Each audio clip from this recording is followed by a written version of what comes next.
Hello दोस्तों, good morning. स्वागत है एक बार फिर से आप सभी का एमजेटी एजुकेशन में। दोस्तों आज है 17 सितंबर। आज की वीडियो में हम लोग बात करेंगे 17 सितंबर 2023 के मोस्ट इंपोर्टेंट करंट अफेयर के क्वेश्चंस के बारे में। चलिए वीडियो को स्टार्ट करते हैं। सबसे पहले रिवीजन करेंगे कल के दिन का करंट अफेयर का। तो कल हम लोगों ने क्या पढ़ा था कि प्रत्येक वर्ष 15 सितंबर को 3 महत्वपूर्ण दिवस मनाए जाते हैं। कौन कौन से? इंजीनियर्स डे, अंतर्राष्ट्रीय लोकतंत्र का दिवस यानी कि डेमोक्रेसी डे, और विश्व लिम्फोमा जागरूकता दिवस। वहीं गोवा राज्य सरकार ने गृहिणियों के लिए गृह आधार योजना भी शुरू की है। गिग वर्कर्स के लिए 4 लाख रुपए तक का बीमा योजना कर्नाटक गवर्नमेंट ने शुरू किया। फिच रेटिंग ने भारत की जीडीपी ग्रोथ रेट को लेकर के अपना अनुमान 6.3% बताया है। एसबीआई के पूर्व अध्यक्ष रजनीश कुमार को मास्टर कार्ड इंडिया ने अपना अध्यक्ष नियुक्त किया है इंडिया में। और अभी हाल ही में नियंत्रक एवं महालेखा परीक्षक, जिसे हम लोग कैग कहते हैं, उसके कार्यालय को गृह मंत्रालय के द्वारा राजभाषा कीर्ति पुरस्कार दिया गया है। एयर इंडिया जो है ये यात्रियों के लिए प्रोजेक्ट अभिनंदन शुरू की है। इसके अलावा international organization of legal metrology certificate जारी करने वाला भारत बन गया है 13वां देश। भारतीय भूवैज्ञानिक सर्वेक्षण प्रशिक्षण संस्थान यानी जीसीटी जो है, इसने अभी हाल ही में इसरो के साथ समझौता किया है 5 साल के लिए। और लीना कुमार ने अपनी पुस्तक लॉन्च की है the autobiography of the God. ये थे टॉप 10 करंट अफेयर के क्वेश्चंस जो कि कल की वीडियो में थे और आपने इनका किया है रिवीजन सिर्फ और सिर्फ 1 मिनट में। इस वीडियो की पीडीएफ फाइल और क्विज आपको एमजेटी ऐप पर मिला करती है। एमजेटी ऐप आप गूगल प्ले स्टोर पर ढूंढ करके डाउनलोड कर लीजिएगा। चलिए अब शुरू करते हैं आज की करंट अफेयर। पहला क्वेश्चन मोस्ट इंपॉर्टेंट, विश्व ओजोन दिवस कब मनाया जाता है? तो दोस्तों विश्व ओजोन दिवस या कहें ओजोन लेयर संरक्षण दिवस या कहें कि ओजोन परत अवेयरनेस डे, संरक्षण जागरूकता दिवस, ये कई नामों से जाना जाता है।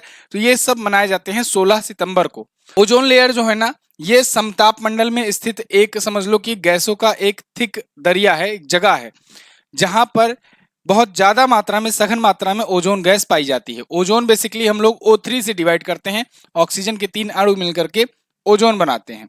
ये ओजोन की जो सबसे सघन ज्यादा मात्रा है ना, वो समताप मंडल में 22 किलोमीटर की ऊंचाई पर है। वैसे तो वायुमंडल में कई जगहों पर पाए जाते हैं, लेकिन सबसे ज्यादा सघन मात्रा में उसी 22 किलोमीटर की ऊंचाई पर ज्यादा पाए जाते हैं। ठीक है, अब देखो ओजोन लेयर जो होता है ये हमें प्रोटेक्ट करता है सूर्य से आने वाली अल्ट्रावायलेट रेज से। अल्ट्रावायलेट रेज जो हैं ये बहुत ज्यादा घातक होती हैं। अगर ओजोन लेयर ना होती तो सूर्य की किरणें इतनी घातक होती हैं कि हमारे शरीर पर पड़ती तो शरीर पर फफोले पड़ जाते, शरीर जो है वो पिघलने टाइप की लगती, इतना घातक होता है। तो ओजोन लेयर जो है ये हमारे पृथ्वी की रक्षा करती है। इसके बारे में अवेयरनेस फैलाने के लिए ये दिवस मनाया जाता है। अच्छा, तो अवेयरनेस क्यों फैलाना भाई? जब रक्षा करती है तो अच्छी बात है, लेकिन अवेयरनेस इसलिए फैलाना क्योंकि ग्लोबल वार्मिंग जब होती है ना, उससे नुकसान पहुंचता है इस ओजोन लेयर को। इसीलिए आप आज के टाइम पर देख रहे हो लोग कार्बन एमिशन को जीरो करने पर लगे हुए हैं। सभी देश अपना अपना टारगेट फिक्स किए हुए हैं। भारत ने भी 2070 तक कार्बन फ्री होने का लक्ष्य रखा हुआ है। ठीक है, कि 2070 तक हम लोग जीरो कार्बन एमिशन वाले देश बन जाएंगे। ऐसे दुनिया भर के देश जो है इसके प्रति आगे बढ़ रहे हैं, काम कर रहे हैं। तरह तरह के आयोजन होते हैं, सम्मेलन भी इस पर होते हैं। इसी ओजोन लेयर के बारे में अवेयरनेस फैलाने के लिए दोस्तों एक मॉन्ट्रियल प्रोटोकॉल हुआ था। मॉन्ट्रियल प्रोटोकॉल पर सिग्नेचर किया गया था। ये मॉन्ट्रियल बेसिकली कनाडा का एक शहर है, वहीं पर ये समिट हुई थी पर्यावरण को लेकर के, ओजोन थ्योरी को ये यहाँ पर ध्यान में रखते हुए 1987 में 16 सितंबर को। इसीलिए ये दिवस जो है 16 सितंबर चुना गया है। 16 सितंबर को इसीलिए मनाया जाता है। मॉन्ट्रियल प्रोटोकॉल के तहत बेसिकली वो मुद्दे, वो चीजें, वो पॉइंट्स डिसाइड किए गए जिससे ओजोन लेयर को संरक्षित किया जा सके। इस बार की थीम है Montreal protocol fixing the ozone layer and reducing climate change. Theme होती है इंपॉर्टेंट, इसे याद रखिएगा। क्लियर? अब ओजोन के बारे में आप सब जान गए हैं। ये दोस्तों सितंबर महीने का अभी तक का महत्वपूर्ण दिवस है। आज हम लोग रिकॉल कर लेंगे फटाफट से, ठीक है ना? तो 2 सितंबर को मनाया गया विश्व नारियल दिवस। 5 सितंबर को राष्ट्रीय शिक्षक दिवस मनाया गया, ये इंपॉर्टेंट है। 5 सितंबर को ही अंतर्राष्ट्रीय चैरिटी दिवस मनाया जाता है, ये भी इंपॉर्टेंट है। 8 सितंबर को अंतर्राष्ट्रीय साक्षरता दिवस मनाया जाता है। 8 को ही विश्व फिजियोथेरेपी दिवस। 9 सितंबर को विश्व ई वाहन दिवस। 10 सितंबर को विश्व आत्महत्या रोकथाम दिवस। इसके अलावा 14 सितंबर को राष्ट्रीय हिंदी दिवस मनाया जाता है। 15 सितंबर को राष्ट्रीय इंजीनियर्स दिवस और अंतर्राष्ट्रीय लोकतंत्र दिवस भी मनाया जाता है। इसके अलावा 15 सितंबर को विश्व लिम्फोमा दिवस और 16 सितंबर को विश्व ओजोन संरक्षण दिवस मनाया जाता है। जहां जहां स्टार लगा है वो इंपॉर्टेंट है, उसको एक बार फिर से रिकॉल कर लीजिएगा। अगला क्वेश्चन, उत्तर प्रदेश सरकार ने इलेक्ट्रिक बस प्लांट स्थापित करने के लिए किसके साथ समझौता किया है? तो यूपी गवर्नमेंट ने अभी हाल ही में दोस्तों अशोका लेलैंड के साथ समझौता किया है। इस समझौता के तहत अशोका लेलैंड यूपी में 1000 करोड़ से ज्यादा का इन्वेस्टमेंट करने जा रहा है इलेक्ट्रिक बस प्लांट स्थापित करने के लिए। अशोका लेलैंड का ये इतना बड़ा प्रोजेक्ट यूपी में पहली बार मतलब किसी राज्य में स्थापित कर रहा है। तो इलेक्ट्रिक प्रोजेक्ट के लिए यहाँ पर देखो आप, Ashoka Leyland to invest 1000 crore in a greenfield plant in UP of making e bus. E buses जो होती हैं वो इलेक्ट्रिक बस होंगी और वो इलेक्ट्रिसिटी से चलेंगी, यहाँ पर चलती भी हैं लखनऊ में। तो ये पूरे राज्य में भी आगे चलाने का स्कोप ये लोग काम करेंगे। तो ये प्लांट लगा रहे हैं, लखनऊ में ही लगाएंगे प्लांट और इससे रोजगार वगैरह के भी अवसर आएंगे। इन्होंने बताया है कि इसकी प्रारंभिक क्षमता जो होगी वो 2500 बसों का निर्माण करना प्रतिवर्ष। तो मतलब ये प्लांट स्थापित होगा अशोका लेलैंड का, तो ये ना सिर्फ यूपी के लिए बल्कि ऑल ओवर इंडिया में भी अपने बसेस को सेल करेगा। हो सकता है वर्ल्ड में भी आगे चल करके सेल करें। अशोका लेलैंड जो है ये हिंदुजा ग्रुप की एक कंपनी है, इसको आप जानते भी होंगे। अशोका लेलैंड के एमडी और सीईओ हैं सेनु अग्रवाल और अशोका लेलैंड के अध्यक्ष हैं धीरज हिंदुजा। क्लियर है ना? तो अशोका लेलैंड बस प्लांट स्थापित करेगी उत्तर प्रदेश में। अब उत्तर प्रदेश आया है तो उत्तर प्रदेश से रिलेटेड कुछ करंट अफेयर पिछले दिनों में जो चर्चा में रहे, जैसे जैसे उत्तर प्रदेश की कैबिनेट ने 18 अटल आवासीय स्कूलों को मंजूरी दी है। 18 ही यूपी में मंडल भी हैं, इसको भी ध्यान रखिएगा। उत्तर प्रदेश परियोजनाओं के लिए बैंक से धनराशि प्राप्त करने के मामले में राज्यों में टॉप पर है। और कन्नौज में, उत्तर प्रदेश का एक जिला है कन्नौज, जिसे इत्र पर्यटन के रूप में भी विकसित करने की भी घोषणा की है। इत्र पर्यटन केंद्र, ये भी याद रखना, यूपी गवर्नमेंट स्पेशल एग्जाम की तैयारी करने वाले स्टूडेंट के लिए इंपॉर्टेंट है। इत्र पर्यटन केंद्र के रूप में विकसित करने की बात कही गई है कन्नौज को। कन्नौज ही अभी हाल ही में उत्तर प्रदेश का पहला ई ऑफिस सिस्टम भी शुरू किया है। 2 एक्सप्रेसवे पर हवाई पट्टी वाला देश का पहला राज्य है। गंगा एक्सप्रेसवे और पूर्वांचल एक्सप्रेसवे दोनों पर हवाई पट्टियां यहाँ पर हैं। महाराजगंज में विश्व का पहला एशियाई किंग गिद्ध संरक्षण केंद्र स्थापित किया गया है। लखनऊ में देश की पहली नाइट सफारी बन रही है, ये सिंगापुर मॉडल पर बेस्ड होगी। सिंगापुर मॉडल पर बेस्ड होगी। और अगर पूछा जाए कि भारत का सबसे बड़ा सफारी पार्क, भारत का ही नहीं दुनिया का सबसे बड़ा सफारी पार्क कहां बन रहा है, तो आप बताएंगे हरियाणा में बन रहा है। देश में 13 एक्सप्रेसवे बनाने वाला इकलौता राज्य है। इसके अलावा 5 इंटरनेशनल एयरपोर्ट वाला भी इकलौता राज्य उत्तर प्रदेश है। आगरा में वैक्यूम आधारित सीवर सिस्टम लागू हुआ और ये करने वाला भी पहला ये शहर है। गिफ्ट डीड योजना अभी हाल ही में परिवार वालों के बीच प्रॉपर्टी ट्रांसफर करने के लिए ये शुरू की गई है यूपी गवर्नमेंट द्वारा। अभी मैंने इस पर परसों चर्चा की थी। आगे बढ़ते हैं, उत्तर प्रदेश से जानिए स्टैटिक पॉइंट्स। सीएम यहाँ के योगी आदित्यनाथ जी हैं, गवर्नर है आनंदीबेन पटेल। यहाँ पर झीलों की बात करें तो रामगढ़ ताल है, सुरहा ताल है, गोविंद बल्लभ पंत सागर है। इसके अलावा दुधवा नेशनल पार्क, इकलौता नेशनल पार्क यही है। ठीक है, यूपी में एक ही नेशनल पार्क है, वो है दुधवा नेशनल पार्क। कहां पर है ये है लखीमपुर खीरी में। इसके अलावा नवाबगंज पक्षी अभ्यारण्य है, पीलीभीत टाइगर रिजर्व है, चंद्रप्रभा गेंद सेंचुरी है, इटावा लायन सफारी है। चरकुला बहुत पूछा जाता है, चरकुला नौकृत्य, नौटंकी, रासलीला, रामलीला, धोबिया थाली, पौता छोरा, ये यहाँ पर मनाए जाते हैं। इसके अलावा जिलों की संख्या में भी सबसे ज्यादा 75 है। 403 विधानसभा में सीटें हैं, 100 सीटें विधान परिषद में भी हैं, 80 सीट यहाँ से जाती है लोकसभा में और 31 सीट यहाँ से जाती है राज्यसभा में। लखनऊ यहाँ की है राजधानी। उत्तर प्रदेश 8 राज्यों से और 1 केंद्र शासित प्रदेश से अपना बॉर्डर शेयर करता है। 8 राज्य कौन कौन से हैं? उत्तराखंड, हिमाचल प्रदेश, हरियाणा, राजस्थान, मध्य प्रदेश, छत्तीसगढ़, झारखंड और बिहार। इसके अलावा 1 केंद्र शासित प्रदेश दिल्ली से भी अपना बॉर्डर शेयर करता है उत्तर प्रदेश। क्लियर है? पॉपुलेशन के मामले में ये पहला और क्षेत्रफल की दृष्टि से चौथा सबसे बड़ा राज्य है। आगे बढ़ते हैं। ओंकारेश्वर में किस नाम से बनी आदिगुरु शंकराचार्य जी की 108 फीट ऊंची प्रतिमा का उद्घाटन किया गया? तो दोस्तों आदिगुरु शंकराचार्य जी की अभी मूर्ति बनाई गई है मध्य प्रदेश में। इसका उद्घाटन करने जा रहे हैं वहां के सीएम जो है शिवराज सिंह चौहान जी, वो उद्घाटन करेंगे। इसका नाम क्या है इस मूर्ति का? इसका नाम है statue of oneness. Statue of oneness, ध्यान रखिएगा। स्टैचू ऑफ यूनिटी तो आप जानते हो अच्छे तरीके से, ये सरदार वल्लभ भाई पटेल जी की मूर्ति है और कहां पर है ये गुजरात में है। ठीक है ना, गुजरात के केवड़िया में है। इसके अलावा स्टैचू ऑफ प्रॉस्पेरिटी जो है ये केम्पागौड़ा जी की मूर्ति है और मैंने आपको बताया है ये कहां पर है, बेंगलुरु में है, कर्नाटक में। कर्नाटक में बेंगलुरु में है। और इसके अलावा स्टैचू ऑफ पीस जो है, स्टैचू ऑफ पीस जो है ये कहां पर है? स्टैचू ऑफ पीस जो आप बताएंगे श्रीनगर में है, जम्मू कश्मीर में। जम्मू कश्मीर में ये किसकी मूर्ति है? तो देखो ये है दोस्तों श्री रामानुजाचार्य जी की मूर्ति। स्टैचू ऑफ इक्वलिटी अगर पूछा जाए, स्टैचू ऑफ इक्वलिटी, तो ये भी रामानुजाचार्य जी की मूर्ति है और ये कहां पर है? हैदराबाद तेलंगाना में है। हैदराबाद तेलंगाना में है। इसके अलावा स्टैचू ऑफ नॉलेज अगर कहा जाए तो ये किसकी मूर्ति है? ये है दोस्तों डॉक्टर भीमराव अम्बेडकर जी की मूर्ति। ये कहां पर है? महाराष्ट्र में है। स्टैचू ऑफ बिलीव की अगर बात की जाए, बिलीव की बात की जाए तो ये भगवान शिव की मूर्ति है और कहाँ पर है, राजस्थान में है, राजस्थान में है, ठीक है ना। ये सब नोट डाउन कर लीजिए अच्छे तरीके से। Statue of knowledge, statue of believe किसकी मूर्ति है, कहाँ पर स्थित है, यहाँ पर चीजें आपको मिल जाएंगी। अब यहाँ पर हम लोग बात करेंगे इसकी स्टैचू ऑफ वननेस। तो ये दोस्तों आदि गुरु शंकराचार्य जी की मूर्ति है, जो महज 12 वर्ष की उम्र में ही निकल पड़े थे और उसके बाद उन्होंने अद्वैत वेदांत का दर्शन इन्होंने दिया दुनिया को, ठीक है। स्टैचू ऑफ वननेस जो है समानता की प्रतिमा है, 2141 करोड़ रुपए खर्च करके मध्य प्रदेश की गवर्नमेंट के द्वारा यह बनाया जा रहा है। कहां पर, ओंकारेश्वर में। 108 फीट की ऊंची की प्रतिमा होगी ये। 80 किलोमीटर दूर है इंदौर से ये जगह जहां पर यह स्थापित की जा रही है, नर्मदा नदी के किनारे। ध्यान रखना, नर्मदा नदी के ही किनारे गुजरात में, क्योंकि नर्मदा नदी जो है ये अमरकंटक से निकल करके ये जाती है गुजरात में गिरती है, ठीक है ना, समुद्र में, अरब सागर में। तो नर्मदा नदी के किनारे ही स्टैचू ऑफ यूनिटी भी है। वो कहां पर है, केवड़िया में है। ध्यान रखना, सरदार सरोवर डैम के पास है स्टैचू ऑफ यूनिटी, जो कि दुनिया की सबसे ऊंची मूर्ति है, 182 मीटर ऊंची मूर्ति है सरदार वल्लभ भाई पटेल जी की, वो भी ध्यान रखिएगा। तो अद्वैत वेदांत दर्शन के लिए एक वैश्विक केंद्र के रूप में ये मान्यता प्राप्त है। अद्वैत लोक नाम से एक यहाँ पर संग्रहालय भी स्थापित किया जाएगा, ठीक है। तो किसकी बन रही है मूर्ति, महान दार्शनिक आदि गुरु शंकराचार्य जी की। क्लियर है ना, आगे बढ़ते हैं। किस राज्य के मुख्यमंत्री ने मुख्यमंत्री संपूर्ण पुष्टि योजना की शुरुआत की। तो दोस्तों ओडिशा राज्य की गवर्नमेंट ने अभी हाल ही में मुख्यमंत्री पुष्टि योजना शुरू की है। ओडिशा के सीएम जो है नवीन पटनायक जी, इन्होंने 2 योजनाएं शुरू की हैं।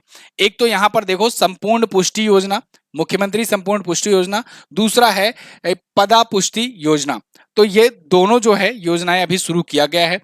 दोनों के अलग अलग काम है, दोनों के अलग अलग उद्देश्य हैं। जैसे मुख्यमंत्री संपूर्ण पुष्टि योजना जो है ये कुपोषण से निपटने और ओडिशा में सबसे कमजोर जो ग्रुप्स हैं जैसे महिलाएं, किशोर, लड़कियां, बच्चे, इनको पोषण कैसे दिया जाए, पोषक तत्व कैसे पहुंचाया जाए, इसके लिए ये योजना है, ठीक है। पद पुष्टि योजना जो है ये ग्रामीण और आदिवासी क्षेत्रों में रहने वाले युवाओं और उनके परिक्षेत्रों और गांवों में शीर्ष स्तर पर पका हुआ भोजन देने के लिए ये योजना है। तो ये 2 योजनाएं किसने शुरू की, ओडिशा के गवर्नमेंट ने शुरू की है। ओडिशा आया है तो ओडिशा आप यहां पर देख पाओगे, देखो ओडिशा का जो पिछला वाला पेज है अभी तैयार नहीं हो पाया है, मैं आगे जब अगली बार आएगा तब ओडिशा वाला मैं आपको बताऊंगा। ओडिशा आप देखेंगे यहां पर आपको दिख जाएगा, यहाँ के सीएम है नवीन पटनायक जी, ये बीजू जनता दल पार्टी से हैं। इसके अलावा एक और रिकॉर्ड मैंने आपको इनसे रिलेटेड बताया हुआ था कि बीजू जनता दल पार्टी से तो हैं ही, साथ ही साथ सबसे ज्यादा लंबे कार्यकाल वाले मुख्यमंत्रियों में दूसरा नंबर इनका आ चुका है। दूसरे सबसे लंबे कार्यकाल वाले ये मुख्यमंत्री हैं। प्रोफेसर गणेशी लाल जी यहाँ के गवर्नर हैं। चिल्का लेक है यहाँ पर, चिल्का लेक जो है 2 पॉइंट याद रखिएगा। एक तो ये first Ramsar site of India है, रामसर साइट ऑफ इंडिया, ठीक है ना। ये रामसर साइट की जब लिस्ट आ रही थी तो पहली रामसर साइट चिल्का लेक को चुना गया। दूसरा ये कि चिल्का लेक ही जो है ये खारे पानी की सबसे बड़ी झील है, खारे पानी की सबसे बड़ी झील है, ठीक है ना, सबसे बड़ी झील है। अंशुपा लेक भी है, कांजिया झील भी है। सिमलीपाल राष्ट्रीय उद्यान है, नंदन कानन जूलॉजिकल पार्क है, चंद्रका हाथी विहार है, भीतरकनिका नेशनल पार्क है। भीतरकनिका नेशनल पार्क के बारे में मैंने आपको बताया था कि मैग्रेव रीजन वाला दूसरा सबसे बड़ा मैग्रोव रीजन वाला क्षेत्र वाला ये नेशनल पार्क है। सबसे बड़ा मैग्रोव क्षेत्र कहां पर है भारत में, तो आप बताएंगे सुंदरवन का जो क्षेत्र है ना, सुंदरवन नेशनल पार्क वाला क्षेत्र जो है वो मैग्रोव रीजन है, सबसे बड़ा भारत का क्वेश्चन पूछा गया है। ये दूसरा सबसे बड़ा है। घुमरा, छाऊ सवारी, पैका, गरुण वाहन ये प्रमुख यहाँ के लोक नृत्य हैं। 30 जिले हैं यहाँ पर, 147 विधानसभा में सीटें, 21 लोकसभा में और 10 यहाँ से राज्यसभा में सीटें जाती हैं। भुवनेश्वर इसकी राजधानी है। 2023 का वर्ल्ड कप हुआ था हॉकी का यहीं पर जनवरी में ही, और उसको जीता जर्मनी ने। लीसा नाम का अभी एआई न्यूज एंकर भी इन्होंने ही लॉन्च, मतलब कि ओडिया टीवी ने लॉन्च किया है। ओडिशा से ही ये क्वेश्चन है। अगला क्वेश्चन, क्रिप्टो करेंसी को जर्मनी स्तर पर अपनाने में शीर्ष पर कौन सा है। तो देखो क्रिप्टो करेंसी को जमीनी स्तर पर अपनाने में अभी एक रिपोर्ट आई है, मतलब कि एडॉप्शन की ग्लोबल एडॉप्शन रिपोर्ट आई है। इस मामले में भारत जो है ये टॉप पर आ गया है। 2021 की बात करें तो भारत था सेकंड पर, 2022 की बात करें तो भारत आ गया था चौथे पर, और 2023 में देखो क्या स्थिति आ गई, भारत आ गया है टॉप पर क्रिप्टो करेंसी एडॉप्शन में। तो सबसे पहले तो क्रिप्टो करेंसी समझो, ये क्रिप्टो करेंसी होता क्या है। तो क्रिप्टो करेंसी जैसे आप सुनते हो ना, bitcoin, Doge coin, ether coin, बहुत सारा सुनते हो आप। ये बेसिकली एक ब्लॉकचेन बेस्ड एक क्रिप्टो करेंसी, एक वर्चुअल करेंसी होती है, आभासी मुद्रा होती है। मतलब इसको आप इसको निकाल नहीं सकते हो, इसको हाथ में टच नहीं कर सकते हो, ये इंटरनेट टू इंटरनेट ही ट्रांसफर होगी। दूसरी चीज, ये इसकी माइनिंग की जाती है, मतलब ये ब्लॉकचेन बेस्ड होती है, इसकी माइनिंग की जाती है और माइनिंग करके इसे बनाया जाता है। तीसरी बात यह है कि इस पर किसी भी अथॉरिटी का कोई कंट्रोल नहीं होता है। जैसे जैसे अपने यहाँ आरबीआई है, आरबीआई सेंट्रल गवर्नमेंट है, तो उसके द्वारा जो मुद्राएं निर्गत की जाती हैं उस पर पूरा पूरा आरबीआई का कंट्रोल रहता है। इस पर कोई कंट्रोल नहीं रहता, इसीलिए बहुत ज्यादा इसका वैल्यू फ्लक्चुएट होता रहता है, कभी बहुत हाई रहेगा, कभी बहुत तेजी से नीचे गिरेगा। तो क्रिप्टो करेंसी, फायदा इसमें यही होता है कि ये हैसल फ्री ट्रांजैक्शन कराता है, मतलब कोई बीच में बिचौलिया होता नहीं है। तो इसका गलत भी इस्तेमाल होता है, सही मामलों में भी इस्तेमाल होता है, हवाला कारोबारी में भी बहुत ज्यादा इस्तेमाल होता ही है। तो ग्रास रूट क्रिप्टो एडॉप्शन का इंडेक्स जो आया है अभी, उसमें सबसे ज्यादा भारतीय जो हैं वो इसका यूज आजकल के टाइम पर कर रहे हैं। देखो भारतीयों में क्या बताएं कि भारत में जो यूज हो रहा है ना, इसका यूज हो रहा है इन्वेस्टमेंट के तौर पर, क्योंकि इसकी वैल्यू बहुत तेजी से बढ़ रही है लगातार। तो भारतीय लोग जो इन्वेस्टमेंट कर रहे हैं वो इसको देख करके कर रहे हैं। बाकी बहुत सारे देश जैसे अपने पड़ोसी हैं पाकिस्तान वगैरह, ये लोग जब अगर यूज करते हैं तो ये लोग इसका इस्तेमाल हवाला कारोबारी के जरिए करते हैं, मतलब हवाला कारोबार के लिए करते हैं। कभी कोई डील करनी हो हथियारों की, कभी कुछ करना हो छुप करके, आतंकवादी कुछ करना हो घटनाएं, ये सब कामों से भी इसका यूज होता है। मतलब भाई कोई कंट्रोल है नहीं अथॉरिटी का, तो इसलिए गलत भी इस्तेमाल हो सकता है, अच्छा भी इस्तेमाल होता है। भारत इसमें टॉप पर है, नाइजीरिया देखो दूसरे पर है, तीसरे पर वियतनाम है, संयुक्त राज्य अमेरिका ये चौथे पर है और पांचवें पर यूक्रेन है। ठीक है, तो देखो चैनालिसिस के द्वारा ये जारी किया जाता है, ये बात इंपॉर्टेंट है, याद रखिएगा। ग्लोबल क्रिप्टो एडॉप्शन इंडेक्स 154 देशों में भारत है टॉप पर। आगे बढ़ते हैं। हाल ही में किसे 2023-24 के लिए ऑडिट ब्यूरो ऑफ सर्कुलेशन का अध्यक्ष नियुक्त किया गया? तो दोस्तों अभी हाल ही में श्रीनिवास के स्वामी जी को नियुक्त किया गया है 2023-24 के लिए ऑडिट ब्यूरो ऑफ सर्कुलेशन का नया अध्यक्ष। ऑडिट ब्यूरो ऑफ सर्कुलेशन, ये काफी सीनियर मोस्ट ये पर्सन है और काफी अनुभवी व्यक्ति भी है। इनको ऑडिट ब्यूरो ऑफ सर्कुलेशन का चेयरमैन नियुक्त किया गया है इस वाले फाइनेंशियल ईयर के लिए 2023-24 के लिए। तो ये होंगे, वर्तमान में ये आर के स्वामी हंसा ग्रुप के कार्यकारी अध्यक्ष हैं। इसके अलावा Asian federation of advancing association के चेयरमैन के पद पर भी ये कार्यरत हैं, जो कि काफी ज्यादा विज्ञापन और मीडिया जगत में एक प्रतिष्ठित व्यक्ति माने जाते हैं। तो इनको इस बार के लिए अध्यक्ष बनाया गया है। स्थापना इसकी हुई थी 1948 में, मुख्यालय इसका, हेडक्वार्टर इसका मुंबई में है, ऑडिट ब्यूरो ऑफ सर्कुलेशन का। अब पिछले दिनों में जो नियुक्तियां हुई हैं उनको फिर से रिकॉल करेंगे। रजनीश कुमार जी के बारे में कल ही हम लोगों ने बात किया था कि मास्टर कार्ड इंडिया के चेयरमैन बन गए हैं। नैस्कॉम ने अपना अध्यक्ष राजेश नाम्बियार को और उपाध्यक्ष सिंधु गंगाधरन को नियुक्त किया है। संदीप बख्शी आईसीआईसीआई बैंक के एक बार फिर से सीईओ और एमडी नियुक्त किए गए हैं। डॉक्टर सोनाली घोष को काजीरंगा नेशनल पार्क की पहली महिला फील्ड निदेशक नियुक्त किया गया है। किरण मणि वायकॉम 18 के डिजिटल सीईओ बन गए हैं। जस्टिस प्रकाश श्रीवास्तव नेशनल ग्रीन ट्रिब्यूनल के अध्यक्ष बन गए हैं, इनका नाम इंपॉर्टेंट है, याद रखना। पीआर से सादरी साउथ इंडियन बैंक के एमडी हैं और अमित झिंगरन को एसबीआई लाइफ का एमडी और सीईओ नियुक्त किया गया है। अगला क्वेश्चन, टाइम मैगजीन की द वर्ल्ड्स बेस्ट कंपनीज 2023 की सूची में टॉप 100 में स्थान बनाने वाली एकमात्र भारतीय कंपनी कौन बन गई है? तो टाइम मैगजीन ने अभी द वर्ल्ड बेस्ट कंपनीज 2023 की लिस्ट जारी की, जिसमें टॉप 100 में केवल इकलौती एकमात्र भारतीय कंपनी है, वो है इन्फोसिस। कौन सी है? इन्फोसिस है। इन्फोसिस ओवरऑल 64वें स्थान पर है, लेकिन एकलौती ये भारतीय कंपनी है इस लिस्ट में शामिल होने वाली, इन्फोसिस ओनली इंडियन फर्म इन टाइम्स मैगजीन में। तो ये 88.38 का स्कोर पाई है और 64वें स्थान पर ये स्थित है। अगर टॉप 3 की बात करें तो माइक्रोसॉफ्ट टॉप पर है, सेकंड पर एप्पल है, थर्ड पर है अल्फाबेट। अल्फाबेट जो है ना, ये गूगल की पेरेंट कंपनी है, गूगल की पेरेंट कंपनी है। ठीक है, अच्छा, इनके सीईओ के भी नाम जानते हैं, चलो। माइक्रोसॉफ्ट के सीईओ कौन है? सत्या नडेला, भारतीय मूल के हैं। एप्पल के टिम कुक हैं। इसके अलावा अल्फाबेट के और गूगल के दोनों के सीईओ कौन है?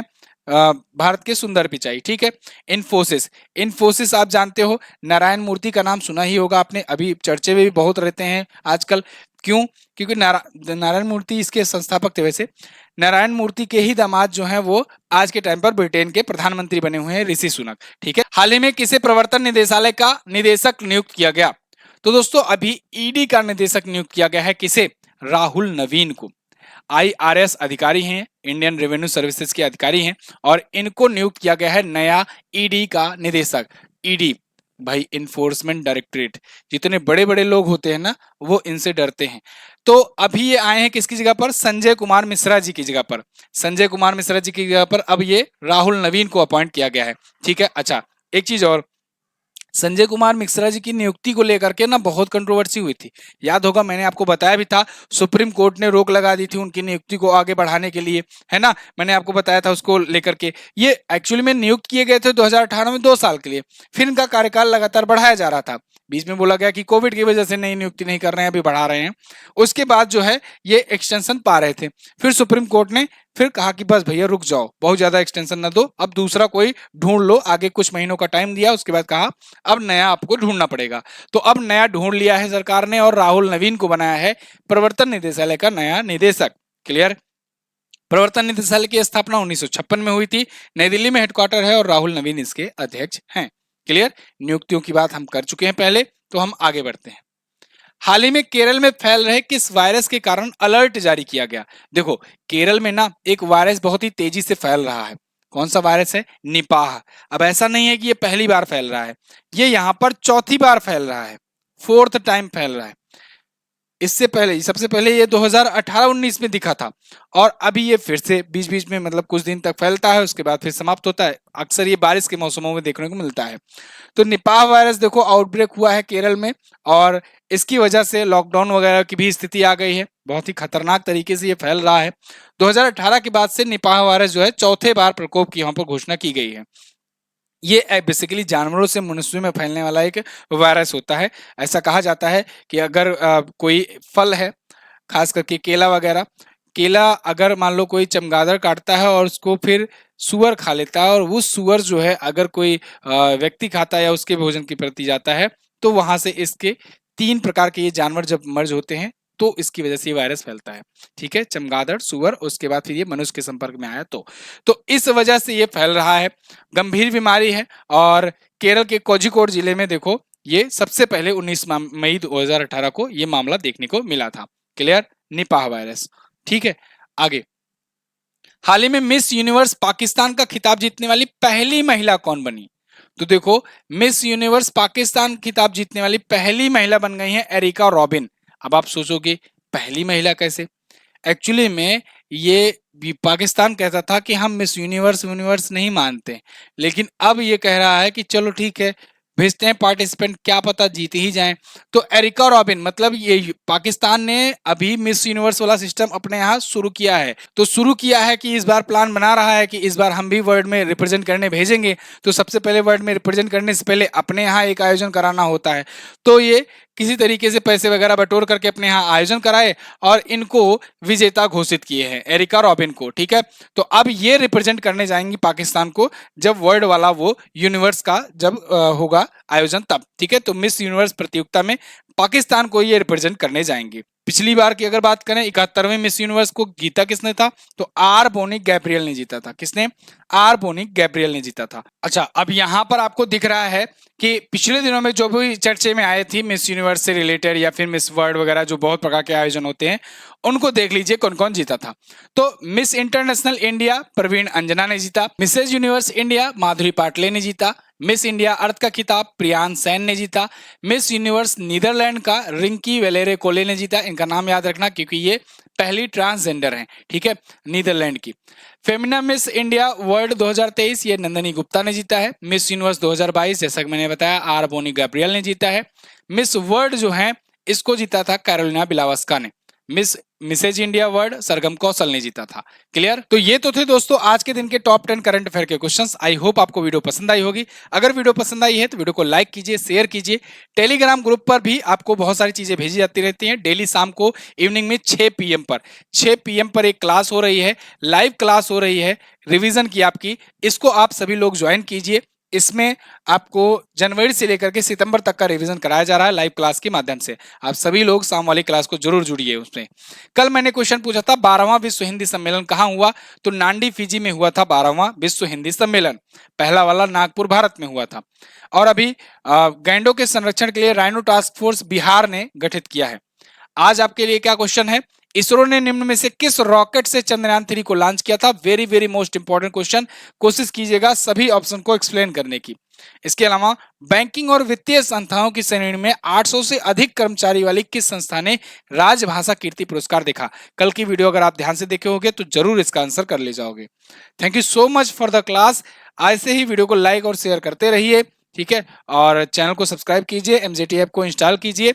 यहीं पर आपको बाकी सारी चीजें मिलेंगी, इस वीडियो की पीडीएफ भी आपको यहीं पर मिलेगी सिर्फ और सिर्फ। मैं मिलूंगा आपसे अगले दिन की वीडियो में, तब तक के लिए नमस्कार, जय हिंद, वंदे मातरम।